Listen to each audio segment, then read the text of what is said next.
Adam here with Brooksaw Antiques. Today we have this 1964 Olympia SM9 vintage portable typewriter. I'm going to show you how to use the functions and make sure they all work. Made in Western Germany and one of the top typewriters of all time. I consider it the second best behind the Hermes 3000. This one has a wide carriage. It's about 4 inches wider than your typical carriage. Up top is the adjustable paper guide. This helps you guide the page in straight. I'm going to line that up with the edge of the platen, which is the main roller that feeds the paper.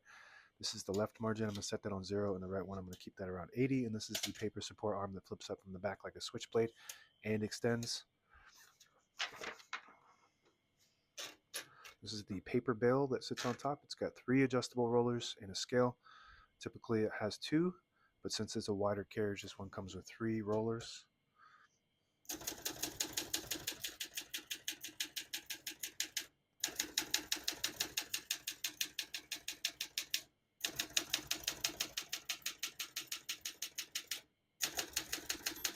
Once you hear the bell, you're near the end of the margin. Hit this line space, gets you back to the beginning, and skips 1, 1.5, or 2 spaces. Right now we have it on single, but if you want 1.5, just flip that switch down 1 notch. It skips 1.5. One more, it skips 2. We're going to keep that on single for now and finish typing.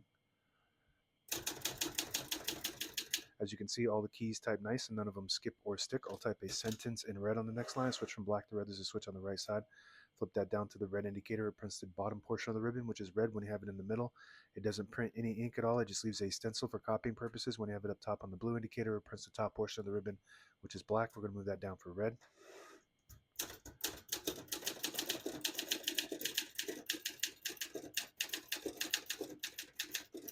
Beautiful. Super easy to type on. This has a lighter touch than the SM3 and 4. Print looks perfect, like always, on an Olympia SM9. I think it's pica number 34 print. I could be wrong. I have to double check that. But it prints 10 characters per inch. To pull the page out easy, there's a switch on the right side. Flip that forward and it unlocks the rollers underneath the platen, allowing you to pull the page out easy or load thicker paper like carbon copy or cardstock. Make sure you flip that back before you load the next page, or else it won't load correctly. I'm going to flip this down for now and put the color back on black. Got a shift on each side and a shift lock on the left. To clear that, just hit the shift button again. Backspace on the top right. Very good. Tab above that, this has a keyboard tab set, and that's the difference between the SM8 and the SM9. Is the SM9 has tabs to set and clear on the keyboard right next to the spacebar. On the newer models, it's on the side here, and then the touch control would be on the inside. So right now we have tabs set on 10 space intervals, and there's an option to clear all tabs on the top right behind the knob. This lever here, if you flip that forward, it clears all tabs, and the SM8 does not have that feature.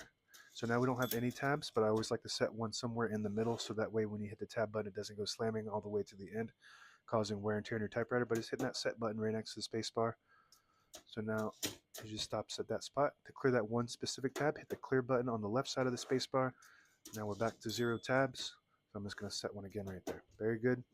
MR stands for margin release. When you get to the end of the margin, there's a mechanism that blocks you from printing. Hit that MR button, does allow you to get past that and type all the way to the end. Touch control to the left of that, there's a minus and a plus sign. The farther down you go to the plus sign, the more tension there is when you hit the keys. You do have to hit the keys harder for them to print, but they respond faster. And the less tension, the less you don't have to hit the keys as hard. So you just want to play with that. This does have a light touch compared to most Olympias, so that might be useful to play with that to gauge your preference on that. This is your carriage lock. Flip it up and it locks the carriage in the middle. It will also lock the keys, not this shift. To unlock it, just flip that down. Hood opens like a car hood. All the brand new ribbons load on the left, so it's pulling clockwise to the right. It's actually pulling to the left right now. But if you want to switch the direction, you just flip it like this. To the side you want it to go to, you just flip it towards the middle. And that's meant to catch the eyelet at the end of the ribbon and swap it automatically to what side it needs to go to. When you get to the end of the ribbon, it just automatically reverses to whatever side indefinitely. Carriage release only on the right side on this model. Most SM9s have one on each side, but for whatever reason, this one only has one on the right side. This is your paper support arm. Very cool. And if you pull out the knob on the left, it disables the spacing when you turn it, so you can get to an exact spot on the page. You let it go, you get the clicks. Each one of those clicks is a half a space, And the same concept, if you move the line space selector all the way back, it disables the spacing. Move it forward to get the clicks. Just want to be careful doing that because you'll lose your line. And that's it. Now available on eBay or Etsy. Search Brooksaw Antiques.